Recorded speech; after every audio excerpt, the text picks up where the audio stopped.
Olha para a pessoa que está do teu lado e dá um sorriso para ela. Diga que bom que você resistiu até agora. O domingo já está acabando. Poxa, mas aí eu vou ter que trabalhar amanhã. Eu disse, cara, faz parte, ainda bem que tu tem um trabalho. Mas o domingo já está acabando. E que bom que você reservou esse finalzinho de noite para falar um pouco com o nosso Senhor Deus e para estar aberto a ser ministrado por Ele. Amém? Dia dos Pais, né, tia? Eu estava em casa hoje pensando, na verdade eu estava aqui na igreja de manhã, no nosso projeto, no Despertar Kids. E eu pensando, poxa, cara, já fazem 7 Dia dos Pais que nós estamos aqui, né? E todo Dia dos Pais a gente tem a missão de falar a respeito de algo que tem a ver com o Dia dos Pais no Dia dos Pais.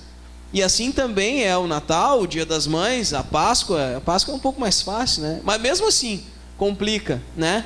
Porque, principalmente Dia das Mães, que é uma coisa complicada, a gente fica procurando mães nas histórias da Bíblia, né? Para começar a fazer as referências.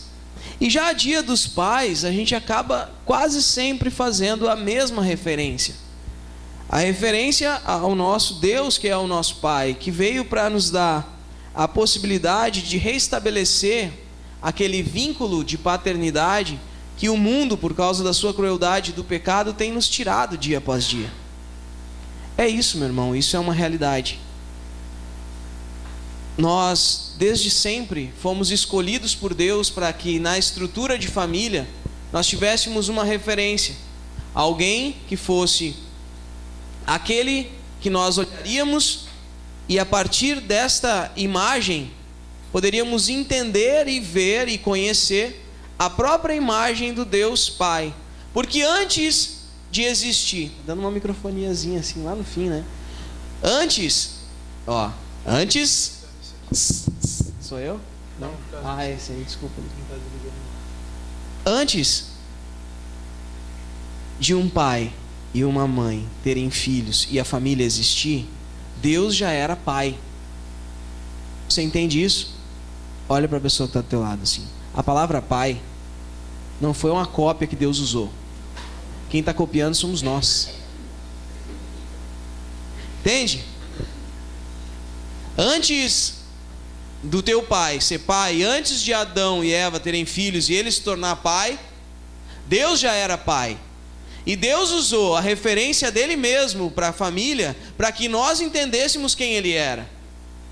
De certa forma, a estrutura da família era para que nós fôssemos ligados uns nos outros, em uma escala de células, cada um conectado, sendo filhos da mesma família, todos ramificados, através da figura do pai.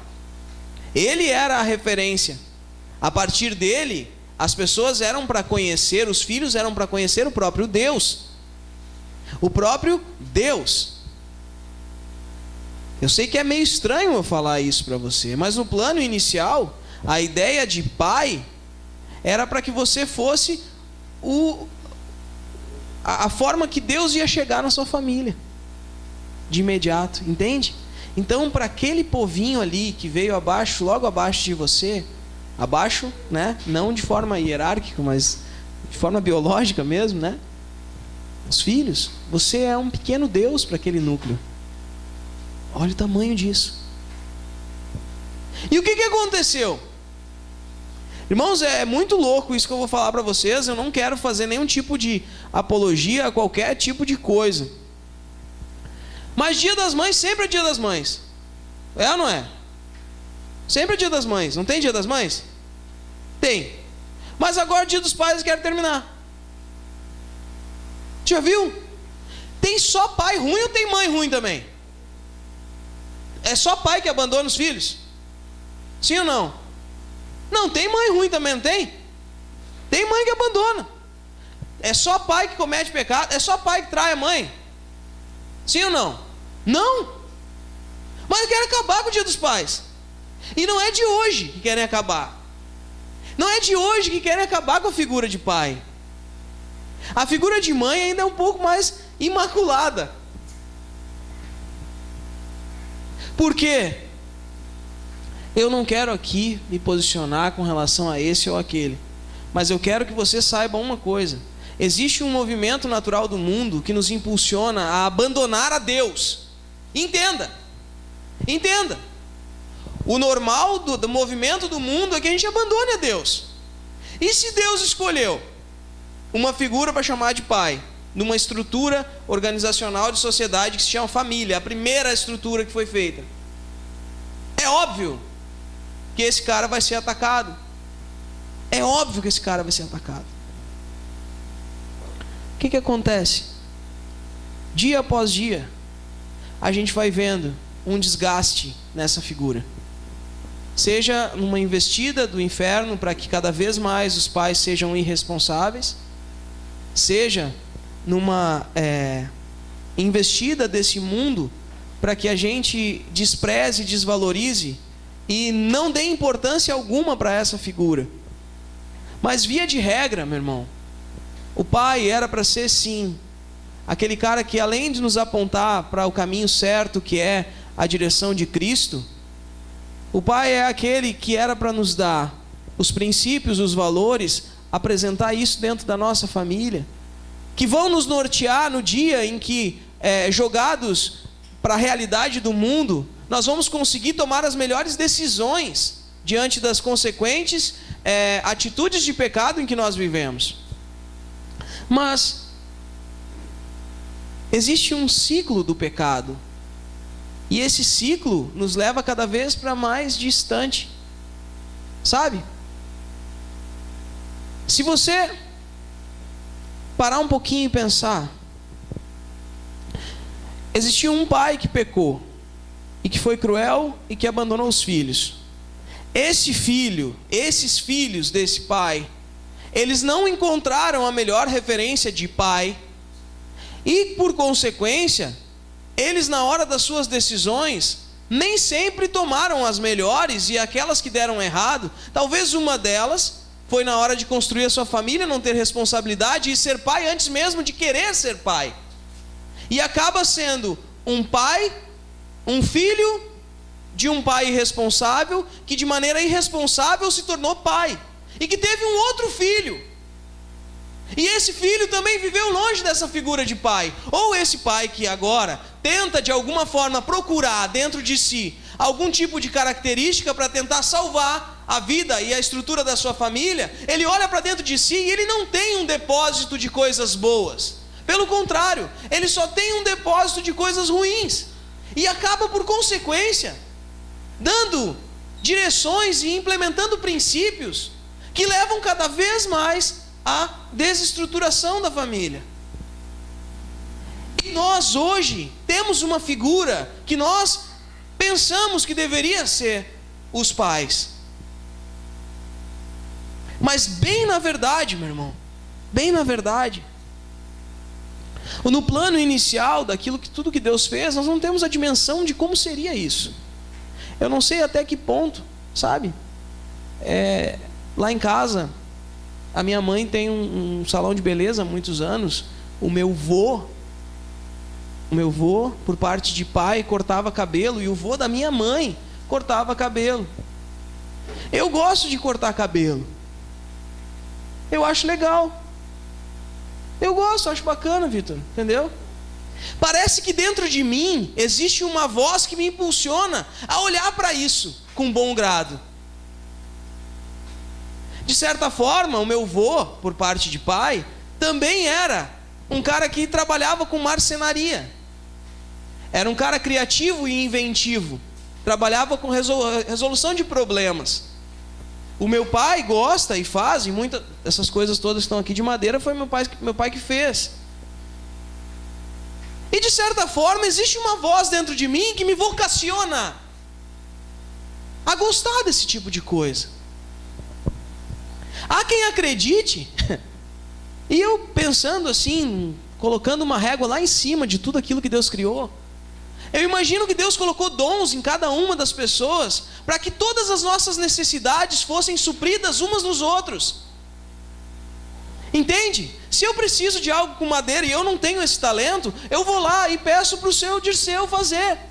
De certa forma, existe a família lá do fulano de tal, lá do Vitor, que eles cortam cabelo, mas ninguém aqui corta cabelo. Então é o seguinte, quando ele precisa de madeira, ele vem aqui. E quando eu preciso cortar o cabelo, eu vou lá, de forma gratuita, harmônica, em paz.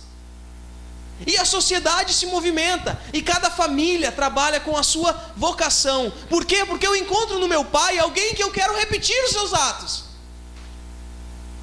Mas o que acontece hoje? A gente tem uma figura que nem sempre é a mesma. E tem gente que quer tudo na vida, menos fazer a mesma coisa que o seu pai fez ou faz. E muitos pais querem, de certa forma, impedir que os filhos façam as mesmas escolhas do que eles. E essa figura que nós temos hoje, formatada dentro de nós de pais, elas mesmo sendo polida por um discurso politicamente correto, sabe? Mesmo que você pare e pense hoje a respeito do que você espera e gostaria de um pai, eu quero trazer para vocês hoje o projeto de Deus de recuperar essa figura e apresentar o Pai que Jesus Cristo nos demonstra através de uma das parábolas mais conhecidas e mais pregadas no Ministério Despertar, e eu acho de quase todas as igrejas. A parábola do filho pródigo. Abra sua Bíblia comigo. Lucas. Quem é que sabe onde é que está o filho pródigo aí, já que você falou com uma cara de quem sabe tudo? Quando eu abrir a Bíblia não adianta. Sabe? Eu falo tanto do filho pródigo, eu achei que eu sabia, não estava onde eu pensava. Eu achava que era Lucas 17, mas é Lucas 15.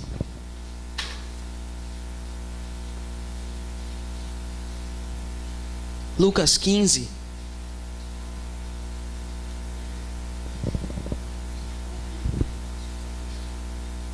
Lucas 15. Lembrando a vocês que hoje, segundo domingo do mês, nós celebramos a ceia do Senhor, aqui na igreja. Então, logo ao final do culto, você vai ter a oportunidade de participar do pão, participar do suco de uva, todos juntos. Lucas, capítulo 15, versículo 11. Achou? Amém, irmão? Amém? Lembrando você, que Jesus, ele passa a uma série de parábolas. Parábolas são exemplos, coisas que não são reais, que são usadas para apresentar os princípios que ele gostaria de demonstrar. E ele, nesse capítulo, ele faz uma sequência de parábolas demonstrando a necessidade da igreja, nesse caso, da necessidade dos judeus em receber aqueles que são os perdidos da casa do Pai. E ele faz uma parábola falando das ovelhas perdidas, outra parábola falando da dracma perdida ou da moeda perdida, e uma parábola falando do filho perdido, ou pródigo. Quem é daqui já sabe. O que quer dizer pródigo? Ruim, brabo, gastador. Pródigo quer dizer gastador, irmão. Sabia? Que gasta tudo o que tem. Diz assim, versículo 11. E Jesus disse ainda: um homem tinha 2 filhos. Certo dia, o mais moço disse ao pai: Pai, quero que o Senhor me dê agora a minha parte da herança. E o pai repartiu os bens entre os 2 filhos.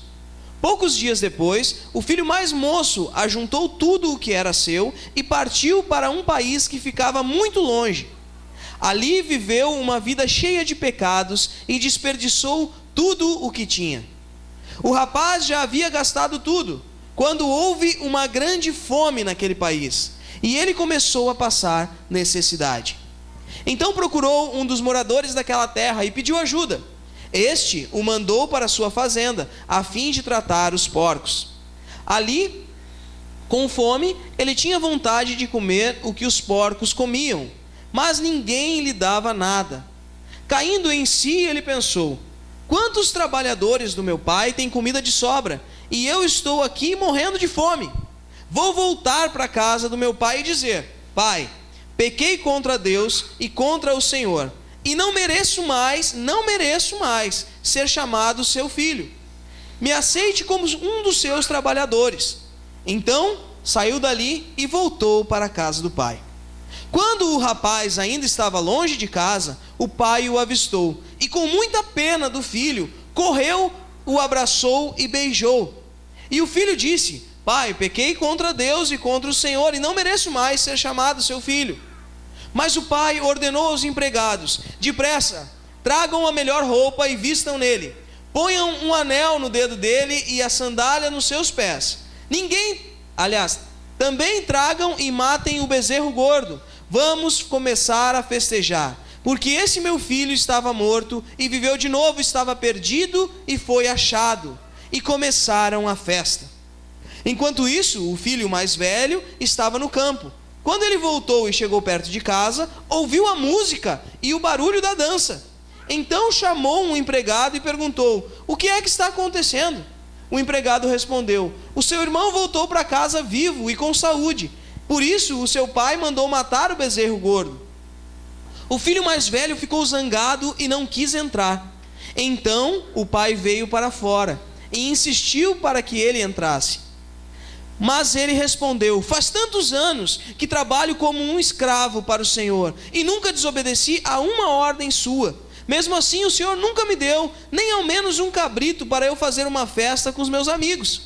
Porém, esse seu filho, desperdiçou tudo o que era do Senhor, gastando dinheiro com prostitutas. E agora ele volta e o Senhor manda matar o bezerro gordo. Então o pai respondeu: meu filho, você está sempre comigo e tudo o que é meu é seu. Mas era preciso fazer essa festa para mostrar a nossa alegria, pois este seu irmão estava morto e viveu de novo, estava perdido e foi achado. Amém? Amém. É uma história longa, mas é muito legal, né? Quem já conhecia a história aí, levanta a mão. Você não conhecia a história? Irmão, nosso objetivo hoje, né, é analisar esse texto, essa parábola, sob uma perspectiva, sob um ponto de vista de identificarmos a natureza da paternidade, não só a paternidade de Deus, mas aquilo que Deus espera dos pais. O objetivo de Deus, através de Jesus Cristo, era apresentar para nós uma solução que viesse dar de encontro a tudo aquilo que esse mundo tem feito conosco. Cutuca a pessoa que está do teu lado. Você precisa ser transformado, irmão. A transformação é na direção de Cristo, é através de Cristo. Agora olha para cá. Eu sou casado há 5 anos. Na verdade ainda não, né, amor? Agora, em setembro a gente completa 5 anos de casado.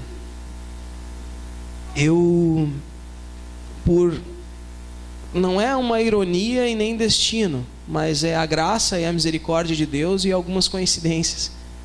Mas nós tínhamos planejado, antes de casar, que passaríamos 5 anos para depois pensarmos em ter filhos, né?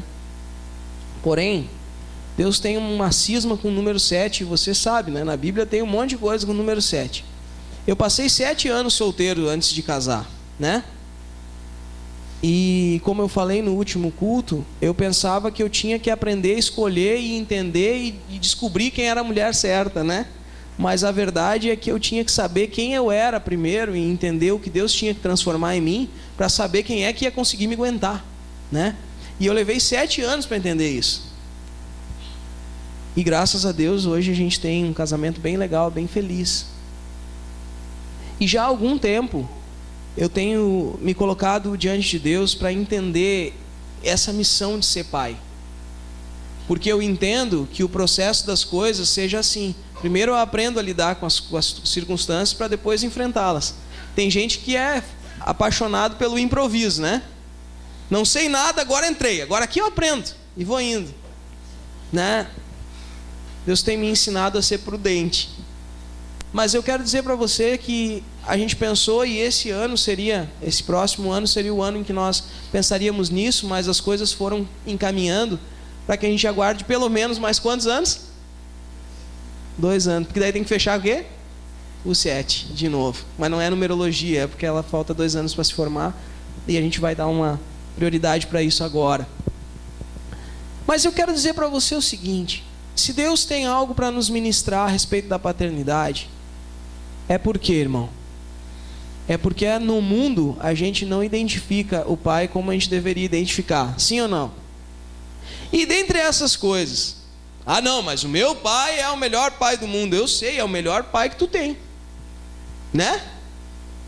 O meu pai é o melhor pai que eu tenho, né? De todas as infinitas possibilidades que Deus tinha, Ele escolheu o meu pai para ser meu pai. E se Deus escolheu isso, tu acha que Deus estava errado, irmão? Óbvio que não. E o meu pai é bacana. Hoje, em homenagem a ele, né, eu botei a camisa para dentro de novo e calcei o sapato, porque ele disse que o homem sério tem que estar com a camisa para dentro das calças, né? Mas não te acostuma, pai, porque eu não sou muito sério, a verdade é essa. E entre as coisas que a gente vai identificando nesse texto, e eu vou tentar ser o mais breve possível, quero ver se a gente começa a ceia perto das 9:50 hoje. Existem 4 pontos de fundamental importância, que talvez uns você já se deu por conta, outros ainda não, mas dentro desse processo de identificar aquilo que Deus espera de um pai, e aquela referência que a gente encontra nele, e o que isso pode ser apresentado na nossa vida. Mas ô Maurício, é o seguinte, eu sou mulher, eu não tenho nada com esse negócio de pai, para que eu preciso saber? Quem é casada? Esposa aí, tem um marido? É? Você gostaria de identificar Deus no teu maridão aí? Sim ou não? Pois é, nós vamos chegar nisso. Outra coisa, quem é solteira aqui? Tá, né? Solteira, ainda nem casou, pode estar até namorando, levanta a mão. Miséria, tá namorando aí? Dani, tá ainda, oxa, tá de mão dada com o Rodrigo, não me larga esse rapaz, Deus o livre, né? Você quer um homem de Deus na tua casa, ao teu lado. E se vocês forem agraciados com filhos, né? Você precisa que ele seja um grande pai. Até porque se ele não for um grande pai, não adianta você querer ser uma heroína de super mãe, porque você vai sofrer muito para carregar o fardo pesado de 2 partes nesse processo de Deus. Então há uma necessidade de a gente entender isso para todo mundo. E até para que a gente tenha um pouco de misericórdia, porque é o seguinte, cara, não é fácil viver nesse mundo, e tem muita gente machucada com a família aí, né? Tem muita gente machucada com a família aí. Uma das coisas mais evidentes e importantes que eu encontrei, e talvez não seja nenhuma novidade para você, mas é que começa o texto dizendo assim: certo dia o filho mais moço disse para o pai: eu quero que o Senhor me dê a minha parte da herança. O homem tinha quantos filhos? 2. Quantos pediram a parte da herança? 1. O que aconteceu? O pai repartiu bem entre os bens entre os... Olha para o irmão que está ao teu lado. 1 pediu, repercutiu nos 2. Já tinha visto isso? O pai tinha um monte de coisa. Na verdade, na lei, e até deixa mais feio ainda o que o outro filho mais velho fez, na lei de Moisés, o filho mais velho ficava com o dobro do que o filho mais novo. Então, quando ele repartiu os bens, viu? Eu estou sempre em desvantagem lá em casa, né? O filho mais novo ficou com 1/3 das coisas que o pai tinha, mas o pai não ficou com uma parte. O filho mais velho ficou com todo o resto. E o pai, na verdade, ficou sem nada com o filho. O que o pai ficou foi com o filho mais velho. Foi só o que ele ficou. Porém, o que um pediu repercutiu na vida dos 2. Pensamos que Deus é somente nosso pai, e que aquilo que nós pedimos não influencia na vida dos demais filhos. Sabe quando tu pede uma promoção no teu trabalho? Sabe quando tu pede para Deus um emprego, e tu olha e mira uma função que já tem alguém sentado lá? Tu tem um Deus que tem na mão o seguinte: eu tiro desse aqui, que é filho, para dar para esse aqui, que também é filho. O que a gente precisa entender, que o nosso Deus, o nosso Pai, tudo o que Ele faz na direção de um filho, influencia em tudo o que acontece com os demais filhos. E quando você não se dá por conta que tem muito filho perdido e tu é o que tem que ficar sem festa agora, tu fica bravo porque dá, quando é que vai chegar a minha vez?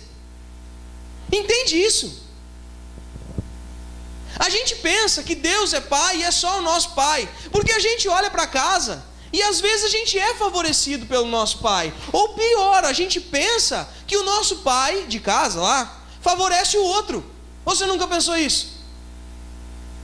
Não tem um filho que é especial? E geralmente não é você. Não é assim. Não é assim. Mas se perguntar para ele, ele vai dizer, não, é todo mundo igual. E tu diz, não pode, não pode. Eu nunca fiz isso, e ele fica sempre ganhando. Não é? A gente sempre pensa que é desfavorecido. Daí a gente olha para Deus, bom, agora é a hora da justiça, agora Deus vai olhar primeiro para mim, porque lá em casa ninguém me olha primeiro. E você é estimulado às vezes, na igreja, a pensar que você é privilegiado. Eram 100 ovelhas presas no aprisco. Lembra disso aí? Lembra ou não lembra? Onde é que estavam as 100 ovelhas? Presas no quê? O aprisco era o quê, meu irmão? Hã? O que era o aprisco? Era o lugar onde elas ficavam seguras, guardadas, né? Aí uma se escapa. E aí o pastor vai lá, deixa as 99 para buscar você. E você olha para isso e pensa, ainda bem, eu sou especial. Deixou 99 para ficar comigo, porque eu sou a mais diferente. Você é a ovelha negra da família. Ah não, essa não é.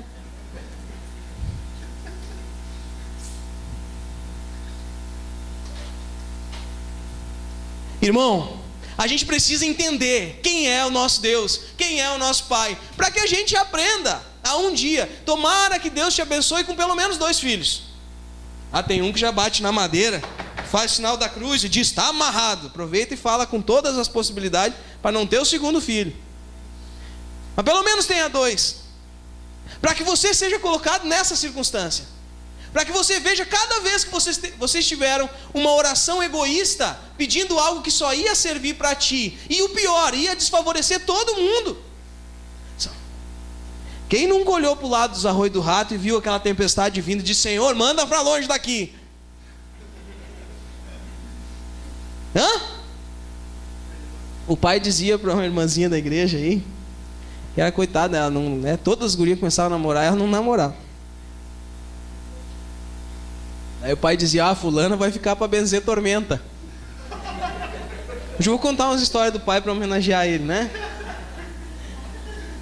Quem é que conhecia essa expressão? Conhecia essa expressão, irmão Adalto? Conhecia? Benzer tormenta. É aquela tia solteirona que fica para trás, né? Que quando tinha tormenta, ela fazia as benzeduras, fazia aquelas coisas, né? Daí quando vinha a tormenta, ela fazia lá um negócio para mandar embora. Só que a tormenta, ela não saía. Ela não pegava e fazia assim, ó, e sumia. Não! Nós torcemos para tocar para o outro lado. Para onde? Para cima de outras pessoas. Não é? Gente, quem aqui já ficou irregular com relação ao trânsito, carteira de motorista, essas coisas assim?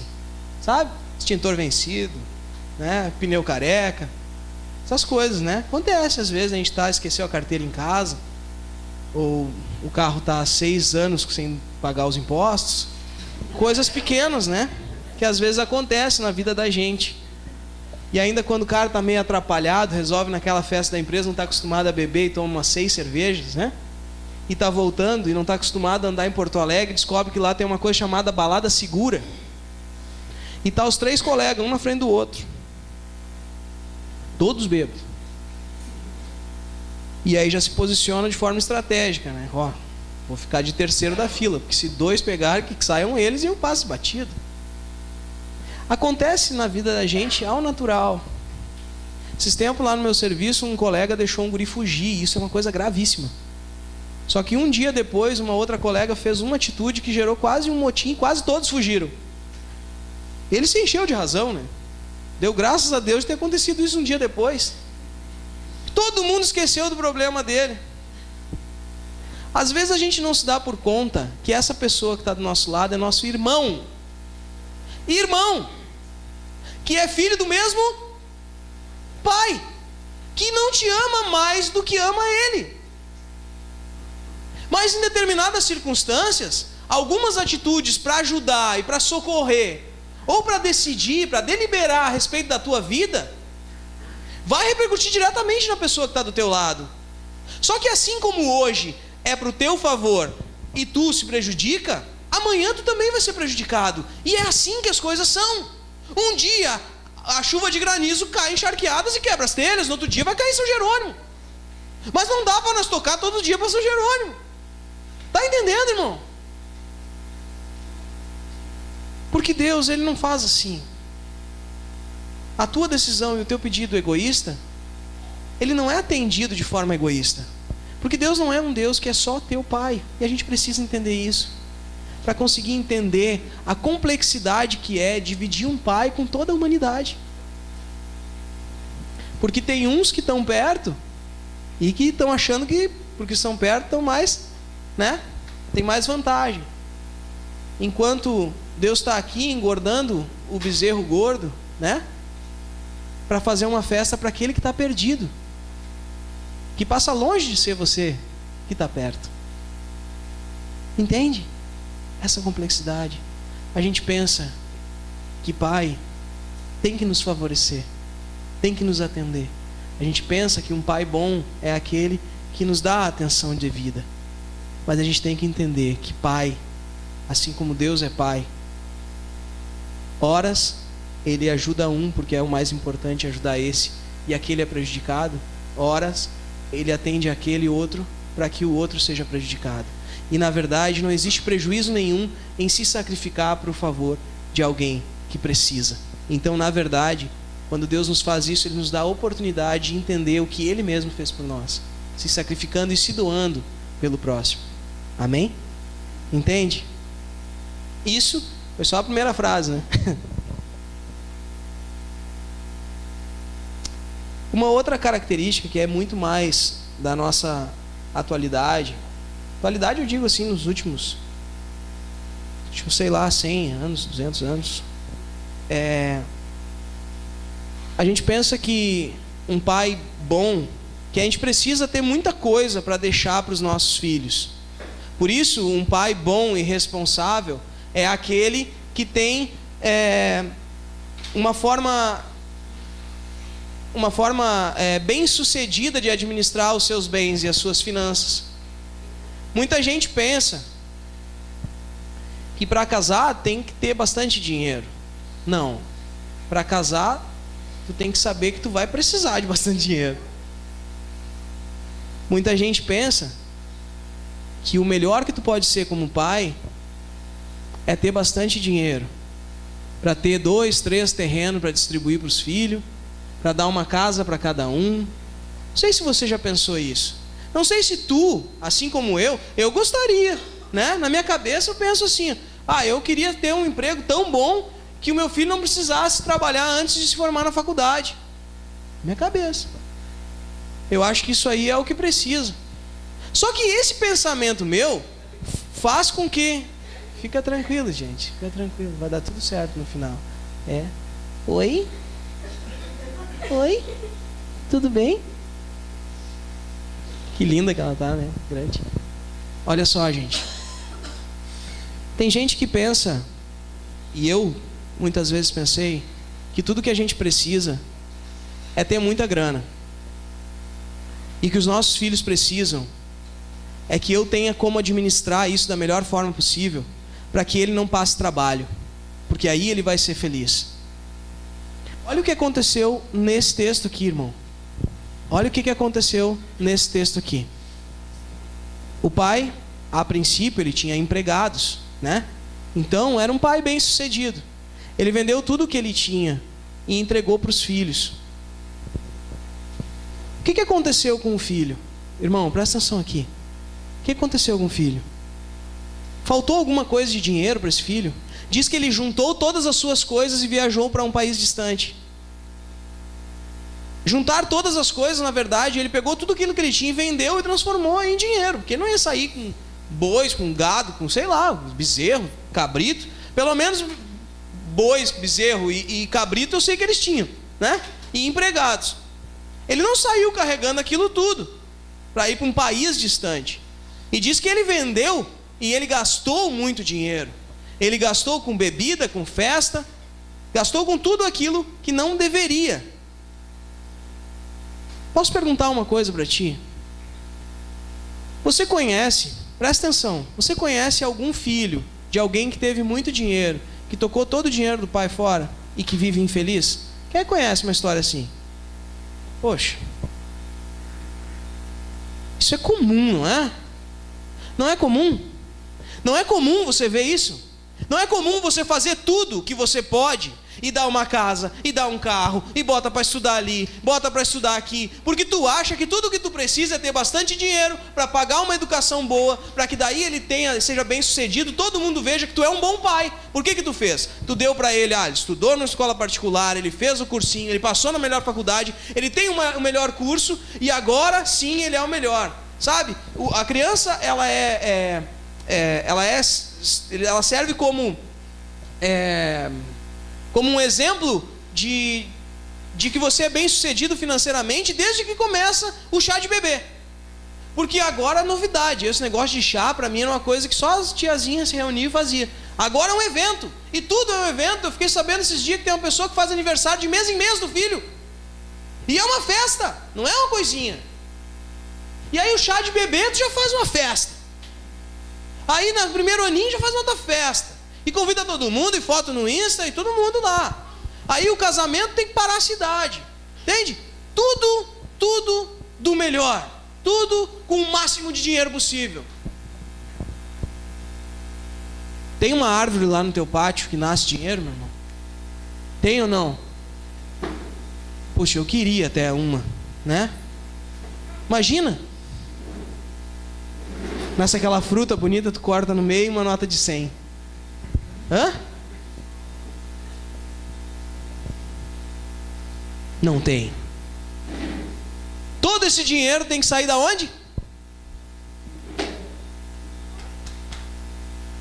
Alguém tem que trabalhar muito para pagar tudo isso. E sabe quem é esse cara que tem que trabalhar muito para bancar toda esse ser bem sucedido? Via de regra era o pai. Agora a mãe mais ainda às vezes.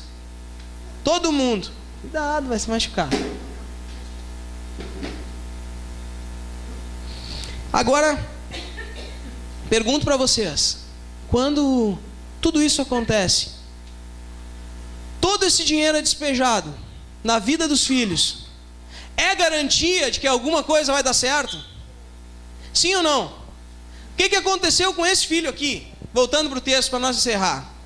Esse filho aqui pegou todo o dinheiro que era dele. O pai, mais do que qualquer coisa, ele fez o seguinte: ele disse assim: esse filho pediu a parte dele da herança. Ele olhou para mim e disse: pai, para mim tu está morto, o que eu quero é o que tu tem para me dar. É isso que ele disse para esse pai quando ele disse: quero a minha parte da herança. Pegou esse dinheiro todo, ou seja, tudo o que o pai poderia fazer por ele, pegou tudo isso e saiu para gastar, e acabou com tudo isso. Mas onde é que ele foi parar, meu irmão? O que ele estava fazendo quando ele pensou e voltou para casa? Lembra? Cuidando do quê? De porcos, né, pastora? Cuidar de porco. Só pode parar assim, é um troço meio nojento, porque tu te lembra, lá em casa tinha porco também, né, pai? Uma vez a porca deu cria lá. Não deu cria, ele comprou um monte de maninhado de porco. E aí o pai dizia: eu achei trimasco, os porquinhos bem pequenininhos assim. E aí era um monte. E era, na verdade eu era pequeno, tudo parecia maior, né? E ele disse para mim assim: Maurício, é tudo teu esses porcos aí. E eu disse: pá, faceiro, né? E ela todo dia olhava os porcos, o que eles estavam fazendo. E é uma imundícia, porque se um porco faz sujeira, imagina um monte, né? E aí chegou o dia em que, perto do Natal, ele foi lá conversar comigo, né? Ele achando que eu ia ficar triste, porque ele ia dizer que ia vender os porcos. Eu disse para ele: não tem problema, pode vender tudo. Depois que ele vendeu, eu disse: tá aí, cadê meu dinheiro? Não era meu os porquinhos, ele estava pensando no valor sentimental dos porcos, eu já estava pensando no investimento. Mas o que acontece? A gente olha para porco, parece só uma coisa nojenta, suja, né? De cuidar de porco. E quando a gente fala da comida do porco, tu te lembra daquele cara que recolhe nos restaurantes, aquelas lavagens, assim.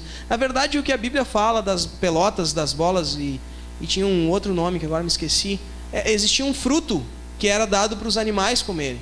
E é esse tipo de fruto que falava ali, que eram essas pelotas dos porcos. Não era essa resto de comida, até porque o que o pessoal comia era uma coisa meio nojenta já na época. Então o resto de comida não ia ser um problema tão grande. Mas assim, ele teve vontade de comer a comida dos porcos. Só que o pior do que isso, Vitor, não era só a comida dos porcos. Eles eram judeus. Eles eram judeus. Eles não tocavam em porcos. Porco era um animal imundo. Se lembra o que aconteceu com o demoniado lá que oraram por ele e saiu? O demônio foi parar onde? Eu não entendo essa história direito até hoje, mas de repente é para mostrar pra gente que eles não gostavam de porco de jeito nenhum. Tipo assim, X, bacon, essas coisas, não rola, não tem carne de porco para ninguém. Tudo é imundo, não toca. É um animal imundo. Depois Pedro foi lá, viu aquele monte de bicho lá, o lençol subia, descia, com toda a comida lá, e ficou tudo em casa, nós podemos comer o que a gente quiser. Desde que a gente agradeça e ore a Deus antes. Mas o que acontece? Para ele, aquilo lá era ser colocado dentro do berço da imundície. Era se tornar tão impuro a ponto de cuidar daquilo que não se deve nem tocar. E ele estava querendo comer a mesma coisa que eles estavam comendo. É isso que estava acontecendo com ele. Olha para o irmão que está do teu lado. Cadê o dinheiro do pai nessa hora? Ele não tinha mais dinheiro do pai, porque ele tinha tocado tudo fora. O pai trabalhou, deu um monte de dinheiro para ele. Sabe o que aconteceu? Ele lembrou de uma coisa. Que o pai não só tinha um monte de dinheiro. Não era o dinheiro do pai que resolveu o problema dele. Ele lembrou: os empregados do meu pai são muito melhor tratados do que isso aqui. Ou seja, o meu pai é um homem bom. Ele trata com justiça, ele ajuda, ele é um cara bom com os empregados dele. O meu pai, mesmo que eu tenha dito tudo isso, se eu quiser voltar para lá para ser um trabalhador dele, eu vou ser muito bem tratado. Porque ele não trata bem só os filhos, mas ele trata bem também os empregados. Ele lembrou de quem era o pai e como o pai se posicionava até mesmo com os empregados. E aí tem gente esticando a corda no pescoço dos empregados para juntar bastante dinheiro para dar para o filho. E aí quando o filho está lá, ele pensa: pá, agora já era, não tem nem para onde voltar. O princípio que ficou de quem era o pai foi aquilo que ele lembrou. Porque o dinheiro acaba, meu irmão. Mas o princípio é o que fica. Quem o filho reconhece no pai é o que faz que o filho volte para o pai. Entende isso? Não adianta a gente se matar trabalhando e ser um idiota, ser um cara que não perdoa ninguém, não ajuda ninguém. Porque na hora que o bicho pegar, na hora que acabar tudo aquilo que o nosso dinheiro pode pagar, o que fica é quem o meu pai é, não é o que o meu pai tem. Você entende isso? Isso faz a gente rever várias coisas. O que eu preciso para ser um bom pai? Será que é ter um monte de dinheiro e fazer uma festa para 250 pessoas num aninho que ele nem vai se lembrar? Será que o que eu preciso é pagar para ele a melhor faculdade para ele ser um profissional e ter um monte de dinheiro e achar que tudo está no dinheiro também? Será que o que ele precisa é de um grande emprego para que ele seja feliz? Ou o que ele precisa é ter um bom pai para ser um bom filho e se tornar um bom pai para outro bom filho? Entende? Olha o que Deus quer tratar nisso daqui, apresentando quem é o pai. Se você acha que você precisa primeiro passar num concurso para ser pai, se você acha que primeiro precisa juntar muitas coisas para ser um bom pai, se você traça como objetivo na vida dar uma casa para cada um dos filhos, se você traça como objetivo na vida pagar uma grande educação para o teu filho, eu digo para você, meu irmão, você pode botar no melhor colégio do mundo, isso não tem garantia nenhuma. Se você não for um bom pai, ele não vai ser um bom filho. E só tem uma forma de ser um bom pai, é olhando para o pai, que no seu depósito não tem coisas ruins, só tem coisas boas, que é o nosso Deus. e que Ele se apresenta para nós assim. Tá, filho, então tá, eu fico sem nada, vai e gasta. E gasta de uma vez. Gasta de uma vez. Porque tomara terminar esse dinheiro para atrapalhar aquilo que nos faz pai e filho. Entende isso? Entende isso? É olhar para o filho e dizer assim: não, tudo bem, vai, gasta logo. Gasta logo. Gasta logo isso que me impede de ser teu pai. Porque tu olha para mim como um cartão de crédito. Porque eu me coloquei nessa condição às vezes. Eu entendi as coisas assim. E lembra o ciclo do pecado? Eu venho vivendo isso. Eu venho de um pai frustrado que olhava para mim com desprezo. Por quê? Porque ele não conseguia ser um bom pai, porque ele não conseguia trabalhar e ter muito dinheiro. E ele se achava um fracasso porque ele não tinha dinheiro. E aí eu me torno alguém que vivo em torno do dinheiro. Porque aí eu sei que eu vou recuperar aquilo que eu não tive. Pelo contrário. O ciclo do pecado só me leva a se tornar alguém cada vez pior. Me tornar alguém cada vez pior. Porque a gente não entende que não está no que a gente tem, não está no que a gente é. Aliás, está no que a gente é, não no que a gente tem. Quando eu estava pensando nesse texto, eu pensei em descontar uma parte muito importante aqui, mas eu vou só falar rapidamente sobre ela. Existiu algo maluco e sobrenatural que teve uma grande fome naquela cidade. Outra coisa louca que aconteceu é que não faltou um cara para levar ele para trabalhar com os porcos. E eu digo para você que na caminhada da nossa vida existem circunstâncias que acontecem que é justamente para que a gente retorne para onde a gente não deveria ter saído. Você entende isso? O teu irmão que está ao teu lado. Você já passou por uma grande fome? Não, eu, graças a Deus, lá em casa, arroz e feijão nunca faltou. Agora cutuca ele de novo. Já passou por algum momento que parece que tudo está dando errado? Bah, aí sim, comida nós tínhamos, mas agora era um inferno. Um filho dando problema para lá, o outro filho aqui, brigaram os filhos. Eu acho que a pior coisa para um pai é um filho brigar com o outro, né? Pá, lá em casa o bicho pegava. E ainda pega às vezes. É duro. E nós vamos chegar no porquê aqui, agora logo. Tem momento que parece que tudo vira de cabeça para baixo. Parece que não tem de onde tirar. E sabe por que que tem que ter esse dia? Sabe por que que tem que ter esse dia? Sabe quando tu tá? Sabe quando tu tá assim, ó, tipo, corre para cá, não tem saída. Vai para lá, tu vai indo, não tem saída também. Vai para cá, não tem saída. Tu olha para toda a volta, tu tá cercado, não tem para onde ir. Esse é clichê, eu já falei um monte de vezes, já ouvi em outros lugares. Quando eu não tenho mais nenhum lado para olhar, só me resta um lugar. É olhar para o alto. Da onde vem o meu socorro. Se você está perdido, ou tem alguém perdido na tua vida, Senhor meu Deus, que chegue logo a grande fome. Que chegue logo o dia da vontade de comer a comida dos porcos. Porque se esse dia não vier, eu te garanto que você não vai voltar. Porque você sempre vai encontrar uma alternativa. E o pior do que isso, você vai girar o ciclo da maldade e do pecado desse mundo. E tu vai formar pessoas que contam com esse tipo de resolução de problemas. Que pensam que está no dinheiro, está nas posses, está na possibilidade de resolver pelo suor e pela força das tuas mãos. Você, pai aqui, levanta a mão quem é pai ou mãe. Levanta a mão assim bem alto, porque isso é um presente de Deus. Se você tiver um filho doente e puder entregar todo o seu dinheiro para ele ficar bom, você não faria? Sim ou não? Sim ou não? Se você tiver um filho entregue às drogas, você não daria todo o seu dinheiro para ele ficar bom? Sim ou não?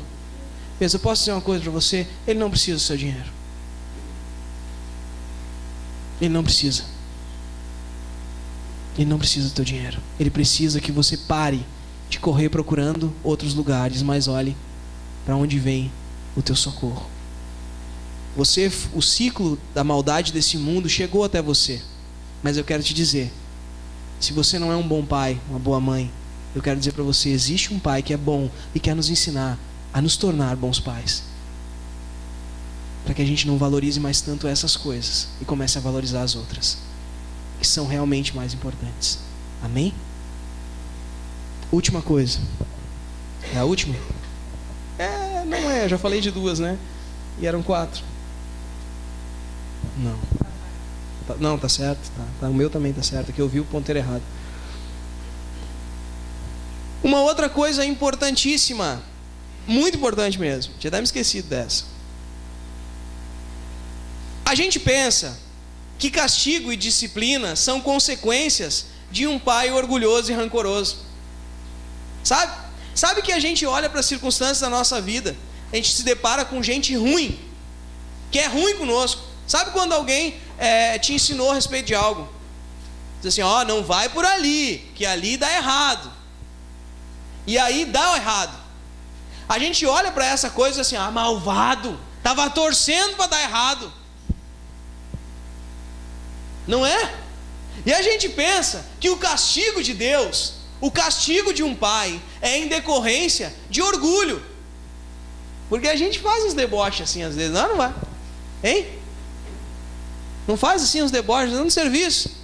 As pessoas querem dar uma de que sabe tudo, né? Aí você deixa, então, daqui a pouco vai pedir socorro. Daqui a pouco vai pedir ajuda. Orgulhoso. Não sei se tu já fez, mas às vezes a gente faz. Eu faço. Tá errado. Eu peco também. Sabe? Quer dar um castiguinho. Não tem castiguinho? Namorado gosta de dar castiguinho, né? Falou assim comigo, agora não vou atender. Não vou nem visualizar o WhatsApp. E o outro fica se batendo em casa. Apavorado, né? Chegou, não me ligou hoje, o que aconteceu? Tá dando um castigo, porque ontem quem não ligou foi tu. Quem não ligou foi ela, né? Não é assim. Dá um castiguinho. Geralmente a gente pensa que castigo é sinal de orgulho. Sinal de orgulho. Tu fez isso, agora eu vou te quebrar aqui. Pega a cinta e pá! Lembra? Ciclo de maldade, de pecado. Chega em nós. Chegou em nós isso. Mas aquele desaforado, como assim ele olha para mim? Como ele olha para mim e diz assim, eu quero a minha parte da herança? Imagina teu filho falando isso para ti, cara. Imagina. Pai, é o seguinte, eu estava pensando em... O que o senhor tem? O senhor tem um carro, uma casa, eu estava olhando aí esses dias, o senhor parece que está com 2 mil no banco, pegou o 10º, ficou lá, né, malandro? Eu sei, pois então. Eu contei aqui, tem eu, a fulana, agora tem aquela parte da mãe que tem que dar. Eu contando aqui, o senhor está me devendo mais ou menos uns 35 mil reais. Uns quantos filhos? 35, faço para o senhor por 30 aí, para economizar. Quero a minha parte e estou com vontade de ir morar lá em Floripa. Quero essa minha parte aí, o senhor não precisa nunca mais se preocupar comigo. Quer saber? Eu não sou mais teu filho, tu não é mais meu pai, eu pego esses 30 conto e vou embora. Imagina o teu filho dizer isso para ti. Por pior pai que tu seja. Hein? Teu filho dizer isso aí para ti. Imagina isso, cara. Aí ele volta, fedendo a porco. Volta fedendo a porco. Porque a gente sabe do que nós estamos falando. Porque quem dera fosse porco, aonde que eles estão metidos agora. Quem dera fosse porco, onde eles estão metidos agora. Aí ele volta. Pegou teu carro, bateu. Roubou o dinheiro da bolsa da avó. Vendeu o micro-ondas. Não, nós estamos falando de coisa séria, gurizadinha. Não é verdade. Tem gente sofrendo aí. Tem uma amiga nossa, nós estávamos lá no retiro. O nome do nosso retiro, você lembra qual foi? Família. Os guris estavam lá orando pela família deles. Enquanto nós estávamos lá orando pela família deles, o tio dos guris aqui, do Ael e do Mozinho, entrou na casa da avó deles e roubou tudo o que tinha lá dentro. E não tinha muita coisa, mas roubou até os fios da casa. Levou tudo, para gastar tudo com drogas. Mas eles estavam lá com o joelho dobrado, pedindo para Deus dar a solução. O retiro foi em novembro, fevereiro. Olha só que loucura. Quanto tempo faz o retiro? Eu falo para meus colegas, meu concurso não tinha matemática. 6 meses. Já faz pelo menos uns 3 meses, né? Que ele está liberto das drogas, que ele está trabalhando, cortando lenha, vendendo, entendeu?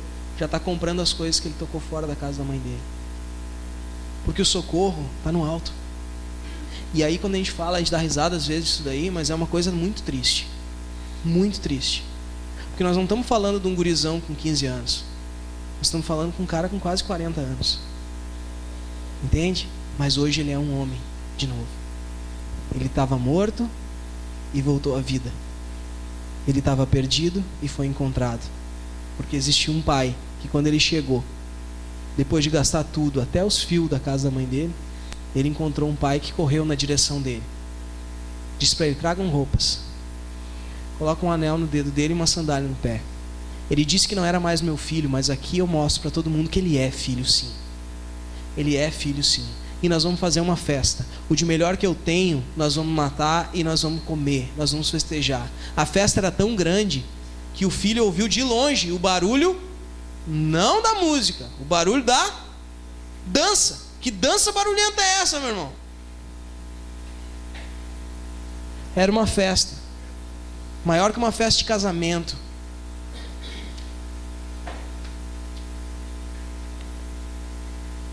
Esse pai não era orgulhoso. Esse pai, ele estava disposto a perdoar. Esse pai olhou para ele com olhos de pai. Porque mesmo que ele tenha dito que não era mais filho, para esse pai, ele nunca deixou de ser filho. Porque esse pai nunca deixou de ser pai dele. Você entende isso? A gente pensa que Deus nos castiga porque ele fica bravo conosco. Mas ele nos deixa ir até o chiqueiro dos porcos, porque ele sabe que esse processo é necessário na nossa vida. Mas quando a gente retorna, ele está nos esperando. Nenhum empregado foi correndo dizer para o pai: olha lá, está chegando teu filho. Não. Quando o filho apontou, o pai já estava na janela esperando. Ele viu o filho lá e saiu correndo, foi encontrar. Esse é o pai. Esse é o pai que tu não teve, meu irmão. Esse é o pai que, felizmente, na nossa correria da nossa vida, a gente não é. Mas esse é o nosso Deus. E Jesus veio para nos apresentar o Pai, para que nós fizéssemos parte de quem o Pai é. Para que esse mundo conheça qual era o plano de Deus no final de tudo. Para você se tornar essa pessoa, para você viver assim, para você entender que você pode ser um grande pai, você tem que entender que você tem um grande pai. E precisa ser um bom filho desse pai. Amém? Para finalizar, pensamos que o nosso pai tem que ficar do lado de quem está certo. Talvez esse tenha sido o maior golpe que o Espírito Santo tenha me dado essa tarde. Pensamos que o nosso pai tem que ficar do lado de quem está certo. Você já foi colocado numa circunstância que parece que teu irmão que faz tudo errado tem mais vantagens que você? Sim ou não? Você não precisa responder. Fica com vergonha.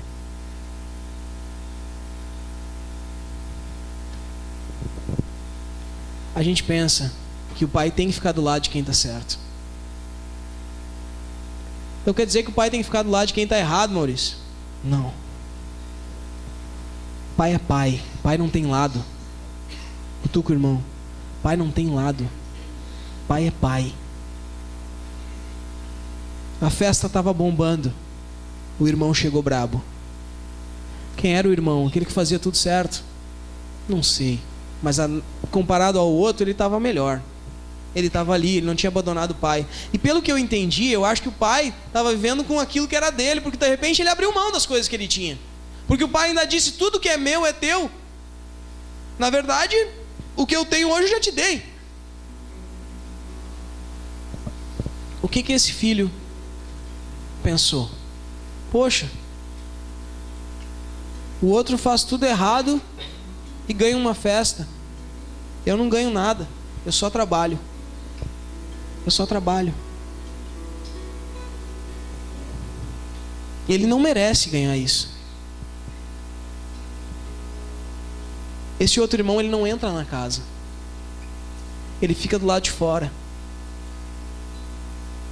Ele está orgulhoso, ele está ferido. Porque o ciclo do pecado, ele faz vítimas, meu irmão.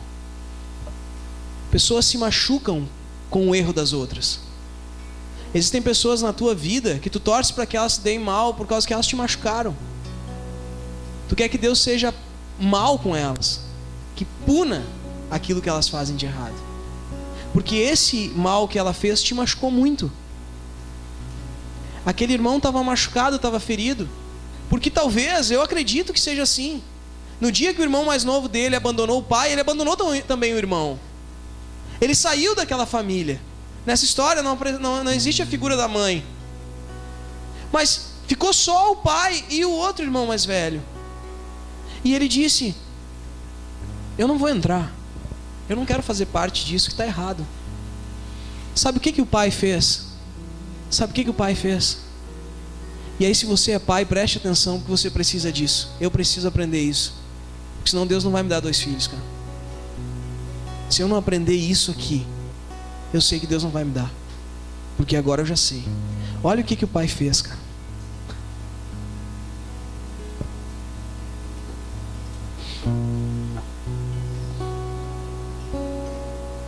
E começaram a festa, versículo 25.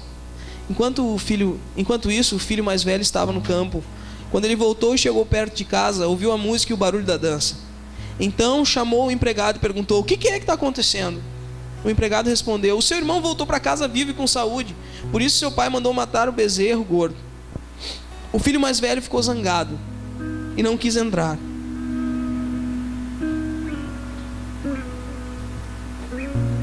Então o pai veio para fora e insistiu com ele para que ele entrasse. Mas ele respondeu: faz tantos anos que trabalho como escravo, mas o Senhor nunca desobedeci uma ordem sua. Mesmo assim o Senhor nunca me deu nada para me fazer uma festa ou para qualquer coisa. Porém esse seu filho desperdiçou tudo o que era seu, gastando dinheiro com prostitutas. E agora ele volta e o Senhor manda matar o bezerro. Provavelmente é esse irmão que cuidava do bezerro. Ansiava o dia de uma grande festa para aquilo lá. O pai foi lá e resolveu. Porque o pai não tem que ficar de um lado, o pai tem que trazer os dois para perto. Ele não ficou esperando na janela, esse irmão. Ele foi lá e resolveu. Se você ainda não é pai, você precisa entender isso, meu irmão. Você precisa resolver. Você é pai. Deus te deu 2 filhos para que você conduzisse a sua família em harmonia. O pai foi lá e disse para ele: meu filho, você está sempre comigo. Tudo que é meu é seu. Mas era preciso, filho, era preciso fazer uma festa para mostrar não a minha alegria, mas a nossa alegria. Você precisa estar alegre, filho, porque você é meu filho.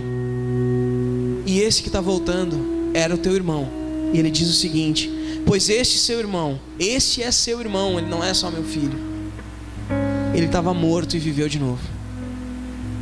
Ele estava perdido e foi encontrado. Uma vez eu estava com a Kelly e com o Leandro lá na casa deles, e ele me contando do episódio em que o Leandro tinha se machucado e tudo mais. E eu me lembro que nesse momento ela contou uma história que aconteceu do Leandro ter se machucado e tal, o pai dele ir lá e ajudar ele durante o banho e tal. E a Kelly falou assim: que pai? E eu vejo, às vezes nós estamos lá, todo mundo ansioso para conversar lá na casa deles, e daqui a pouco uma das crianças sai fazendo alguma coisa e o Leandro sai como se nada mais importasse. E um dia o Mateuzinho estava num cavalinho e bateu com a cabeça, e ele foi naquela direção.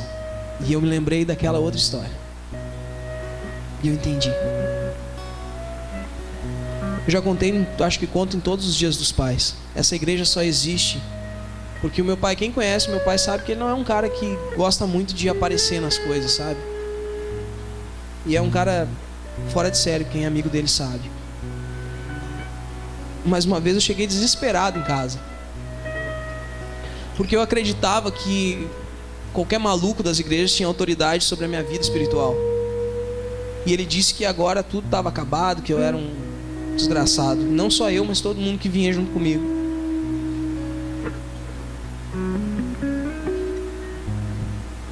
E olha, poucas pessoas ouviram meu pai já orar em voz alta na frente de muita gente. E tinha ali, sei lá, uns 8, 9 guris. Os guris estão aqui até. E meu pai não precisou orar nunca mais por mim. Mas aquela oração fez toda a diferença. Porque ele veio apresentar quem Deus era. E quem ele era. E ele era meu pai. O mesmo pai que antes queria que eu matasse quem me ameaçava na rua por causa de briga. Ele entendeu como as coisas são.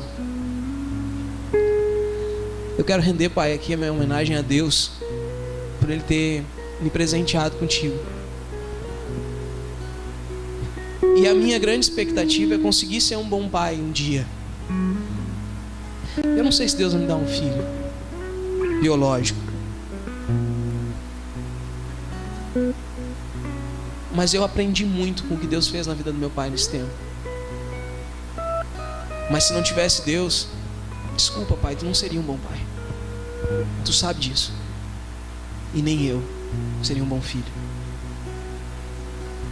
A gente precisa entender que não existe nesse mundo nada que seja eficaz contra a maldade e o pecado. A gente vai tentar, mas não vai conseguir.